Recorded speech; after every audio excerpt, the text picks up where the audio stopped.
சென்னையில் மதுபோதையில் காரை ஓட்டி விபத்தை ஏற்படுத்திய தொழிலதிபருடைய மகள் ஐஸ்வர்யாவின் ஜாமீன் மனு தள்ளுபடி செய்யப்பட்டது.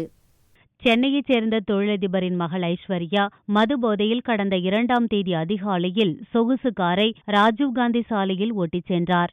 அப்போது தரமணி கூற்றோடு சிக்னல் அருகே சாலையோரம் சென்ற கூலி தொழிலாளி முனுசாமி மீது கார் மோதியதில் அவர் சம்பவ இடத்திலேயே இறந்தார். விபத்து ஏற்படுத்திய ஐஸ்வர்யா நிற்காமல் சென்றதால் பொதுமக்கள் விரட்டிச் சென்று காரை மடக்கினர். அப்போது ஐஸ்வர்யா போதையில் தள்ளாடியபடி கீழே இறங்கினார். அவரை பொதுமக்கள் பிடித்து போலீசாரிடம் ஒப்படைத்தனர்.